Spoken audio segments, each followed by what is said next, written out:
evening and welcome to Tucker Carlson. Tonight, a lot going on as always. A new investigation of Google uncovers how employees of the sinister tech monopoly once again discuss ways to censor your political views without your knowledge. Nobody in Congress seems to think this is a problem. These new details might change their minds, fingers crossed. Plus, yesterday we told you how Rudolph the Red-Nosed Reindeer has made the banned list for bullying and other imaginary moral crimes. Now the Victorians have another target, the salacious Christmas song, Baby It's Cold Outside. It turns out some of the lyrics in that tune are naughty, and you should not be allowed to hear them. The liberal Sherpa joins us later to explain why.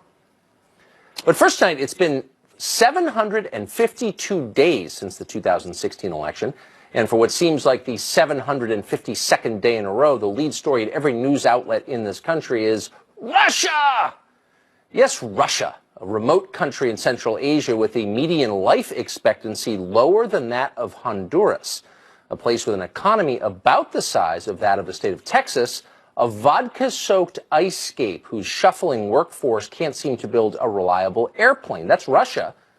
But nevertheless, it's a place that somehow, against all odds, manages to dictate election outcomes on the other side of the world, using a crack team of secret agents so stealthy we still don't know their names after more than 2 years of investigating it. Russia! According to cable news, Russia is the most important country in the world. Today's installment of the Russia saga has something to do with Michael Cohen and a potential real estate deal in Moscow. Now, the deal never actually happened, not that it would have made any difference had it happened. Foreign investment is still legal, even in Russia, but whatever. This is a huge, huge deal, the hugest deal. It changes everything forever. Watch.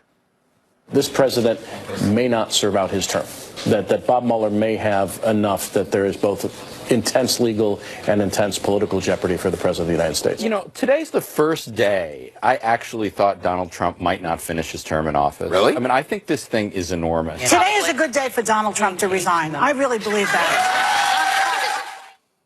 This thing is enormous. He's resigning.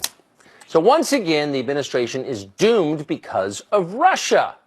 We'll see. What's remarkable, though, is that for the past couple of years, as the geniuses on cable television have been sounding the relentless alarm about our mortal foe, Vladimir Putin, an actual threat to America has been rising in the East. If you're looking for a country to fret about, forget about Russia.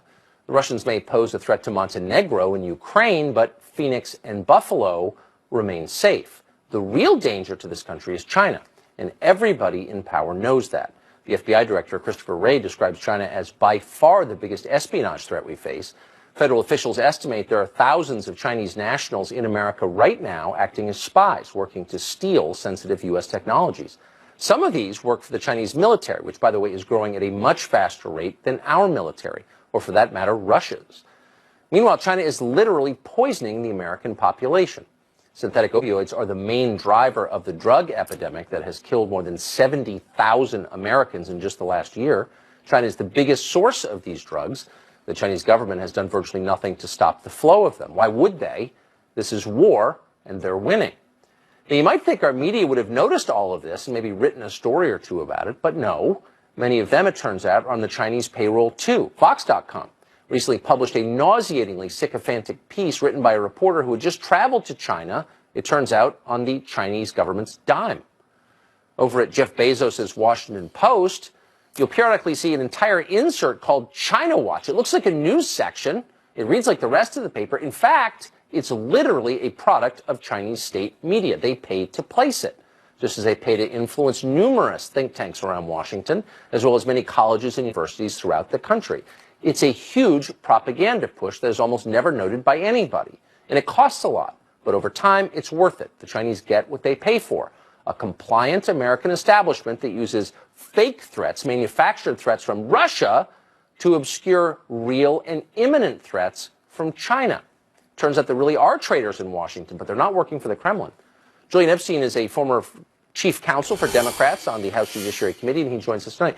So, Julian, you and I both live in Washington, and we know personally a lot of people who are in effect on the Chinese payroll. Madeleine Albright has made a lot of money from China. John Boehner, the former Republican speaker, works for a firm that lobbies for China. Jim Wolfensohn ran the World Bank, advises the Chinese sovereign wealth fund, et cetera, et cetera, et cetera. How many people do you know who are openly working for Russia in Washington? I think your basic point that the Chinese are a greater long-term threat to us than Russia is, I think that's true. I think in the 1970s, China had about 1% of the flows of world trade. They now have about 25%. Right, exactly. They're about 2% of the global economy. Within the decade, they will be equal to the size of the U.S. economy. By 2050, they will be twice the size of the U.S. economy. I think we thought when we brought them into the World Trade Organization in 2001 that it would help them play fair, and I think what we've seen since then is that they've cheated. They've stolen intellectual property. Up until 2014, they were certainly manipulating the currency. I don't think they play by the rules, and I think one of the things I agree with the president on is to get tough with China. I would approach it differently than he does, but I think he's right to get tough on China. I think the media ought to focus more on it. It's not as sensational, so it's not going to get good ratings on cable television, but it's a real problem. The disappearing middle class and working class is a real problem.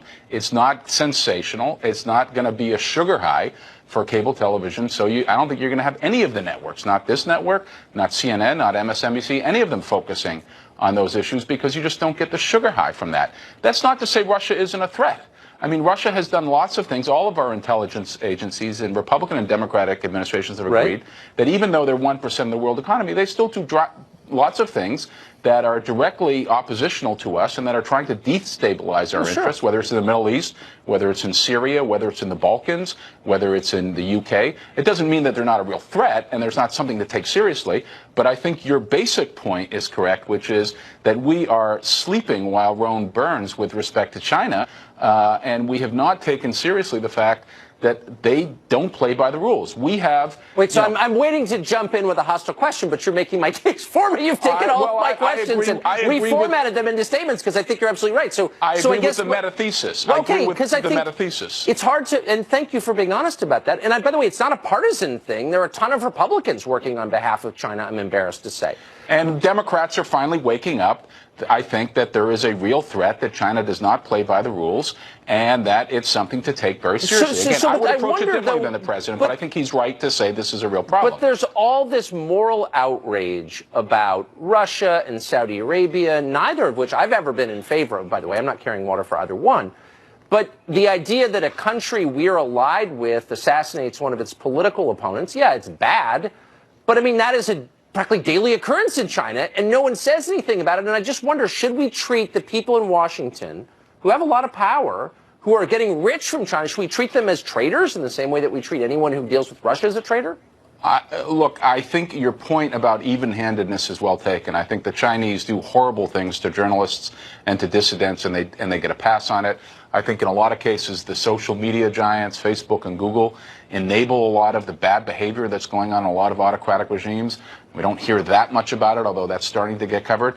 I think if your point is proportionality, does the news, and particularly cable news, does it cover these things in the proper proportionality? I agree with that meta point that you're making. It doesn't mean to say that when the Saudis go and kill an American journalist, we shouldn't be getting tough on the Saudis. It doesn't mean to say if the Russians create a military intelligence attack on the United States, that that's not something we shouldn't take seriously, and we should get to the bottom of that. But I think your basic point is that, you know, there is selective outrage, there is a lot of chest thumping, there's a lot of kind of, you know, morally superior indignation that occurs on the Russia issue. And, you know, you and I may have slightly different views on I'm trying to argue with you, Julian Epstein, but it's proving absolutely impossible. You did a better job than I could have in making that case. You know, there's a lot of self-righteousness on certain issues, and I think there's reason to be upset about what happened with Russia. There's reason to be upset with Saudi Arabia. But I think if you're going to be outraged on those issues, your point is correct that you should be equally outraged on the abuses that are occurring in China. And the accuses in China are very, very serious, and you're exactly right about that. Julian Epstein, thank you very much. Okay, thanks. Good to see you, Tucker. Okay. Gordon Chang has been thinking about these questions for a very long time. He's the author of The Coming Collapse of China, and he joins us. So, Gordon, thanks very much for coming on. Put this into perspective, if you would. To what extent do you think the Chinese government influences American policy? Oh, certainly across the board. We saw during this midterm elections, the Chinese tried to influence outcomes. And they did it with not only that famous Des Moines Register's 4-page insert, but they also summoned the heads of Wall Street firms to Beijing for that September 16th meeting. You go on and on about the types of things that they've been doing. Let me pause there for our viewers who don't know what you're referring to. September 16th, they, as you put it, summoned the heads of Wall Street firms to Beijing to do what? To talk about the midterm elections, to talk about tariffs, to talk about the trade relationship, because Beijing was very, very concerned about what the Trump administration is doing to impose costs on China, because it is causing problems in the Chinese economy, which is under stress. So they said, look, we're holding this meeting. We want you there. And a lot of people from Wall Street actually took the flight to Beijing. American citizens. Summoned by the Communist Chinese government actually went. And they actually went and they held that meeting. And, you know, this shows the power of Beijing, and it shows that they were trying to change the results in the election. Now, I don't think that it would had any real effect. And the reason is, as Julian and you have talked about, across the American political spectrum right now, people are starting to understand the fundamental nature of the challenge that China poses to us. And it's certainly a much greater challenge than Russia, because Russia couldn't challenge the U.S. if it weren't for being backstopped by the Chinese. Right. So, I mean, you've got to think of Russia as sort of a drunk troublemaker that can kind of, you know, make some prank calls. But in the end, China's economy is about to become, as Julian just noted correctly, larger than ours. So, like, why aren't we completely freaked out about our future? Well, we should be, because the Chinese are taking hundreds of billions of dollars of U.S. intellectual property each year by theft or by forced transfer.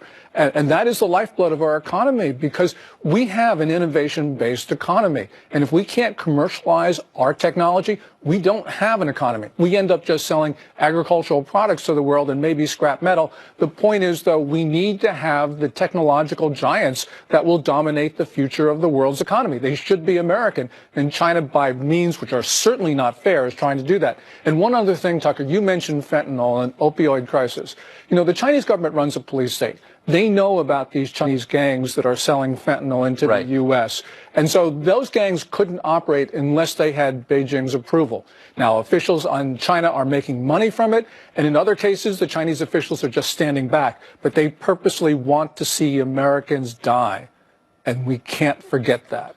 Tens of thousands of Americans do die every year because of synthetic opioids manufactured in China, and yet I can't remember the last time I heard someone in our political class say that out loud. Why? Oh, I think that it's because there's a lot of reasons. Part of it is because a lot of people are actually getting money from China. A number of reasons for other people is that they sort of believe that we should be engaging the Chinese. You know, this is the Nixon policy of trying to work with Beijing so that it's not on the outside of the international system. You know, that sounds nice, but it hasn't worked over 4 decades. We've tried all sorts of things, and it hasn't worked. We've tried negotiation, engagement. We did all those things, and unfortunately, the Chinese behavior in the economy and in other things has just gotten worse. Gordon Chang, thank you very much for that. Thanks, Tucker. Great to see you. Well, employees at Google just got caught once again plotting to suppress political views they don't like. We have details on that after the break.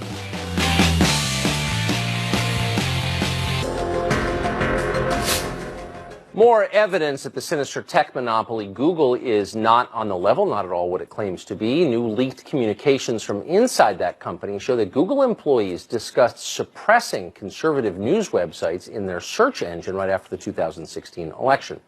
In one post from November 9th, 2016, a Google engineer called Scott Beyer called the Daily Caller and Breitbart opinion blogs, quote, and said that Google employees should reduce the visibility of both sites in search results compared to, quote, legitimate news organizations.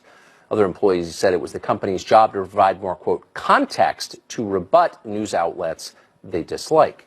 Robert Epstein is a senior research psychologist at the American Institute for Behavioral Research and Technology and one of the people who's paid closest attention to the power that Google has. Mr. Epstein, thanks very much for coming on tonight. So Google has said repeatedly that it does not manipulate search results, and yet this is not the first, not even close to the first, piece of evidence we have from within the company showing Google employees discussing ways to manipulate search results. Can we be confident they're not doing it? Not at all. You know, Google was extremely good at keeping its secrets for almost 20 years, but in the last few months that has changed, and there have been quite a number of leaks. And we have seen a number of internal discussions there, like the one that you just described. And there's simply no question that they have very strong political leanings. 95% of donations there go to Democrats. I myself am not a conservative. I actually, I kind of lean toward Google's political views. But it's frightening to me because of what I study day by day. It's frightening to me that this company, with very strong political leanings, has the power to shift millions of votes, to shift opinions on a massive scale without people knowing that they're doing it and without being accountable to the public. How can you have a democracy under those circumstances where one privately held company has the power to manipulate people's behavior without people knowing it? Well, that's what I'm saying, and that's exactly what's happening here. And the situation gets even worse when these huge tech companies, the two largest being Google and Facebook, when they both have the same political leanings. So, you know, in that kind of scenario, we're talking about the ability to shift in the midterm elections. I calculated upwards of 12 million votes with no one having any idea that they're doing this. This is not like fake ads, which you can see. Right. This is invisible manipulation. I mean, I literally have to invent new names for the techniques they're using because they've never existed before. So Google assures us that they're not doing this because they're good people, much better people than we are, for example. How can we know if they're telling the truth, and should we believe them? Oh, well, they're sure they're good people. That's part of the problem. They have a kind of utopian thinking within the company, not just among the employees, but, you know, their top executives think like utopians. So believe me, they believe that they are doing good for humanity, good for the United States, by imposing their values, their thinking on the rest of us. The problem is, as I say, that they can do it in ways that have never existed before in human history. So I know that, as you already said, you and I have different political views, probably don't vote for the same people. So you're maybe the person to ask. How can the United States Congress sit back with evidence that democracy, the core idea of democracy, is being challenged by this company and not do anything about it? Well, the Democrats aren't going to do anything because these companies help them, obviously. The Republicans don't like regulation, so we have a tough problem here in the U.S. Now, the Europeans, on the other hand, you know, they see these companies as American, and so they've been much tougher on them. And I think we're going to see some pretty drastic actions taken against these companies by the EU in the next few years. And that could change their ability to operate worldwide. I never thought I'd be waiting for France and Germany to come to our rescue, but that's where we are, unfortunately. Right, Mr. Epstein, thank you very much. It was great, as always. Thanks, Tucker. Harmeet Dillon is an attorney who has frequently, at cost to herself, stood up to big tech, and she joins us tonight. Harmeet, thank you very much for coming Tucker. on tonight. So this, again, as I just said, Mr. Epstein, yet another example of evidence within this company, and there are other examples like it from Facebook, that show that they're not on the level, that they're lying to us, and that they could undermine the very basis of our democracy. Let me ask you the same question. Why is Congress standing by in the face of this evidence and doing nothing? Let me add to that. Why is the Department of Justice not opening up antitrust investigations? Well, exactly. Why is the Federal Trade Commission not investigating them for their deceptive trade practices and failure to disclose their manipulation of data and theft of data from Americans and others? So today itself, the European Union opened up its fourth in the last 2 years investigation into Google for antitrust issues for manipulating search. Guess what? And so far, they've been fined $7.1 billion in Europe in the last 17 months, but Zippo here in the United States on the same issues. And one of the reasons, Tucker, is that these companies, both of them, are very adept at spreading money around Capitol Hill, including through the use of a former Republican Congresswoman, Susan Molinari. And those are their lobbyists, and they're very effective. That's why you see legislators backing off for the most part. But we are talking about fascistic, control of our data in a way that is perceived as benevolent certainly by liberals, and is not being criticized at all by the right. I think it's a very dangerous situation. So, but what's the point? I mean, just as a macro question, what's the point of having a government, of sending half your income every year to Washington, if they won't protect you from the most basic and obvious threat to our entire system, which is these companies? Like, why do we have a government if they won't stand up to Google and Facebook? Well, interestingly, I think we're going to see some action on the part of these companies, against these companies, I should say, in the new Congress, because liberals are concerned about the data theft, much more so than conservatives are. But we're still not going to see anything about this bias in terms of viewpoint. In addition to what you've covered on your segment tonight so far, obviously there's suppression of YouTube videos on an ideological basis. Google also discourages its advertisers from advertising on conservative platforms like Breitbart and others. Google's search engine has labeled the California Republican Party as having Nazi ideology and Republican women as being enablers. It is the most despicable, defamatory work, and it is all protected by the Communications Decency Act, which members of Congress certainly could edit and change, but they don't. And so I'm very disappointed in our government, our conservative government, frankly, in Washington on its failure to act on these issues. So as you just pointed out very quickly, these companies operate in the way that they do very profitably because they have a special exemption from the Congress, which could revoke that exemption because they're not platforms, they're media companies. Of course, they're editing. Name just, if you would, since we're live now, 3 or 4 members of Congress who, might lead the charge against this. Well, I guess I don't think any members of Congress currently have identified themselves as being hostile to this. But, Jim Jordan certainly seems to be somebody who's familiar with these issues. Matt Gaetz is another. I think these guys are sensitive to these issues. And I don't think they're beholden to big tech. Maybe they haven't been there long enough to have that sink in yet. But we have had senators. Mike Lee, for example, has looked at the antitrust situation and then backed off. I'd like to see our Senate newly constituted with more votes take a hard look at this, have some hearings, really put them on spot. Yeah. Sundar Pichai is going to be testifying in Congress next week. I have suggested that definitely some hard questions need to be asked, and I know that there's an intention to ask some hard questions. I hope that happens. So we'll see what happens. Hope they get moving. Harmeet Dillon, you've been brave on this question. We're grateful for it. Thank you. My pleasure. Thank you. Well, a man who says he was trying to blow the whistle on the Uranium One deal, remember that? Says the FBI repaid him by raiding his house. The story's after the break. We're not removing her before all of this, given some of her prior records. So maybe he felt that that the time was now, and that it would be good for her to take an earlier leave.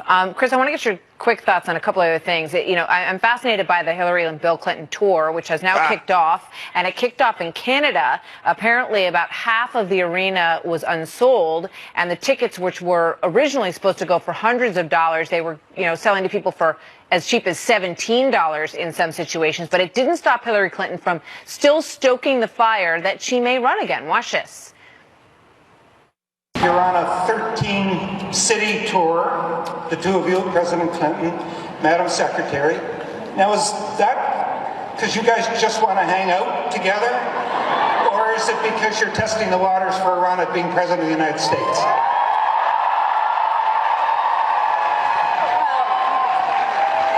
Actually, Frank, I'm thinking about standing for Parliament here in Canada.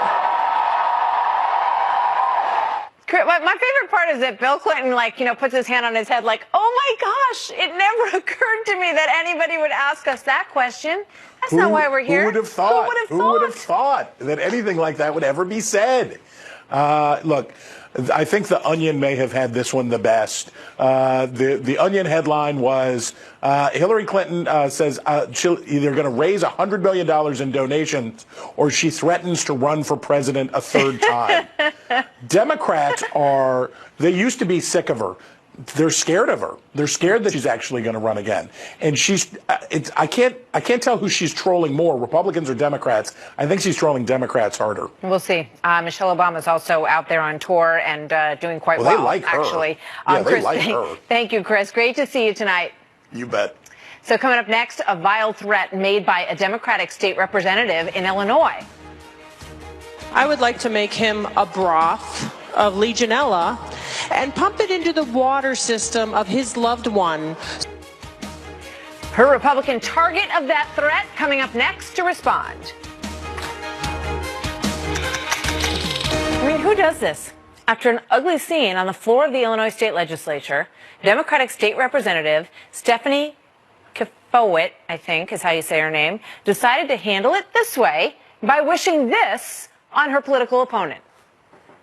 I would like to make him a broth of Legionella and pump it into the water system of his loved one so that they can be infected, they can be mistreated, they can sit and suffer by getting aspirin instead of being properly treated, and ultimately die. Wow. Kifowit initially claimed that her words to GOP Representative Peter Breen were twisted and misrepresented. Hard to make that argument. She did later apologize. Here now, the target of Kifowit's attack, Republican Illinois State Representative Peter Breen. Peter, what on earth were you guys discussing that prompted that response? Well, and we were discussing how to set the limit for the Court of Claims, so for lawsuits against the state. We had some veterans, some wonderful heroes of ours who were infected with Legionnaire's disease at that facility. So you've got a few dozen veterans, and some of them even died. So we wanted to get as much money to them as we could and quickly. But the bill in question was about the thousands of lawsuits against the state of Illinois. And so the matter was really where to set the dollar amount. And so when Representative Kifowit came out with this vile attack on me, it was really out of left field. I mean, we were really, do we set it at about $500,000? Do we set it at $2 million? That was really what the terms of the debate were. Yeah, I mean, that seems like a logical discussion, obviously, that you would have in the legislature. How did she make the argument that her words were twisted? I mean, I think everybody just heard her words come straight out of her mouth. Well, and they were clearly prepared remarks. And there's the sort of thing, look, if someone on my side of the aisle, so I'm the Republican floor leader, if someone on my side of the aisle was doing that, started that speech, they wouldn't have finished it without me in their ear, getting them to apologize and retract those remarks immediately. So was there any response from her colleagues saying, look, that's really over the line, or were people cheering her on? What was it like in there? It was difficult. So I'm listening to this, and I'm just beside myself. And at the close of her comments, there was applause from some of her Democratic colleagues. And I'll tell you the response later that evening. I had one Democrat out of 67 who came and apologized to me. But even to this day, there has not been a single elected Democrat I know of in Illinois who has publicly condemned those remarks. Well, someone on your side did. This is Jean Ives. Here's what she said. How dare you concoct up some sort of story about brewing up some batch of Legionnaires and having him feed it to his family? How dare you take an honest debate about an issue and then wish death on my colleague Peter Breen, his wife, and his 2 adopted kids? So I know you lost your election. What is next for you, sir? Well, I'm going to go back to work. So I work as a constitutional attorney, so I will continue to do First Amendment, free speech, religious liberty work.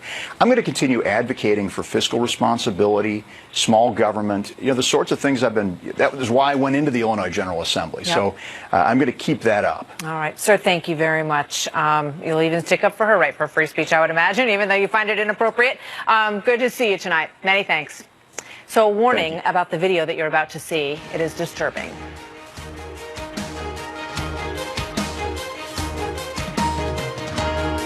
So a tree falls in your brain. New details in the case of a Colorado husband and father who once pleaded with the public for the safe return of his pregnant wife and daughters, but who we now know, after this stunning video confession, is the cold-blooded murderer who killed them all. Trace Gallagher joins us live from our West Coast newsroom with the full story tonight. Trace. And Martha, before we show you this new video released by the Weld County District Attorney's Office, it's important to know the context here. The video is from August 15th, 2 days after Shanann Watts and her daughters Bella and Celeste had been reported missing. At this point, Chris Watts had denied any involvement in their disappearance, telling investigators he wants his family back and insisting he does not know where they are. But he also failed a polygraph test, and when Chris Watts' father enters the room, Watts paints an entirely different picture, telling him he found Shanann choking his children, so he retaliated. Watch. She hurt him, yeah. And then I freaked out. Well, no, I freaked out, not her. I freaked out.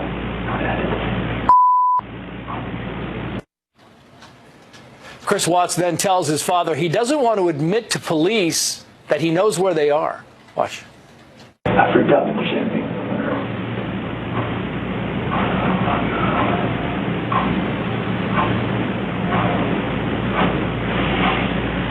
Carlson, how is it? So we can do all the bodies off or something? I mean, I didn't know what else to do.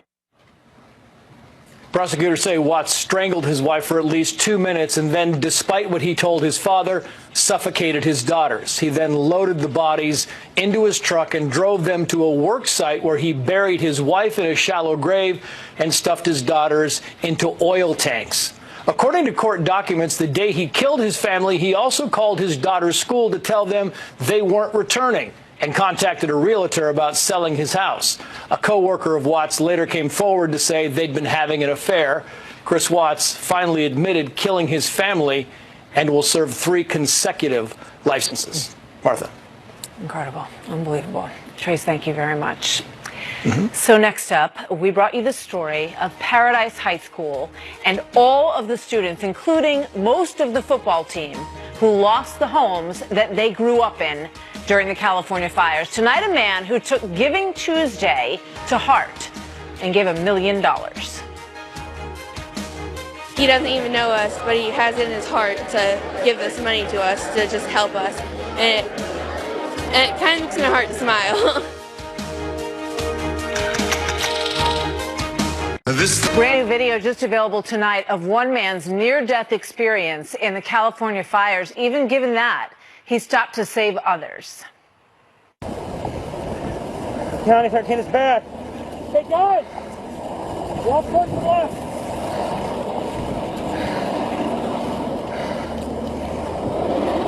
Are they coming for us? Come on. Watch out, watch out. Yeah! Can we get in? Yeah, come on. Come on! No, get in. Unbelievable. I mean, if that bulldozer wasn't there, those people would not be here to tell their story. And also tonight, another hero has emerged through all of this. We introduced you a couple of days ago to the members of the Paradise High School football team. We're grateful at that point to be helped by strangers. Me and my buddy got to stand next to Joe Staley, and he was like a mountain of a man, and he was just so kind. Me and that same buddy of mine, Henry Becker, this lady bought us 2 jackets for free, and it was incredible. I've just never been so blessed from a tragedy in my entire life. It was amazing. We were so impressed with those young men, and in fact, nearly 900 students from that school lost their homes. They haven't even been back in yet to see what was there and what's left. So just this week, on Giving Tuesday, a man with no connection to the school opened up his wallet and his heart, personally giving every single person connected to that school a check for $1,000 apiece. Businessman Bob Wilson joins me now. Bob, thank you so much for being here tonight. It's great to have you with us. I know you say that you've been very blessed with success in your life, and this is actually the kind of thing that you do often. The people who work with you say, what moved you in this case to say, let's cut $1,000 checks for all of these families? Let me just say this, that, you know, they say that money cannot buy happiness, but you're talking to the happiest guy on the planet. I'm not talking about the kids. I'm talking about myself. I couldn't be happier with what you might say I did for these kids who aren't able to enjoy high school like I did. I'm 90 years old, and yet I still have these fond memories of high school. And I just wanted them to hopefully get just a portion of the happiness that I enjoyed when I was in high school. Well, I mean, it's an amazing thing that you did, and we watched some of the faces of these children, and you definitely brought them that joy. I know that you have some businesses in that area, and you feel connected to that part of California. Talk to me a little bit about what went through your mind when you saw all of this devastation. I've never been to Paradise in my life. I don't know anybody in Paradise. I don't know any of the kids, but that didn't make any difference. I just thought maybe some guy 600 miles away could maybe put a smile on their face and just for a few moments or maybe hopefully days take their mind off the trauma that these kids have been through. And if that is the case, that's all the compensation I want. And so it's just been a remarkable odyssey, and I've enjoyed every minute of it, especially being with the kids. Well, I know they enjoyed being with you, too. You can see it in the smiles on their faces, and we know that this generosity is something that is kind of a regular thing for you, sir, when you know that somebody's in need. And we thank you very much, Bob, for being with us tonight. We really appreciate it. All the best to you. You're quite welcome. Delighted to be a part of it. Coming up next, a Christmas classic taken off the airwaves. I simply must go. Baby, it's cold outside. The answer is But no. baby, it's cold outside. Some say that that song is too dangerous for our daughters to hear. My Ladies' Night panel takes it on, coming up next.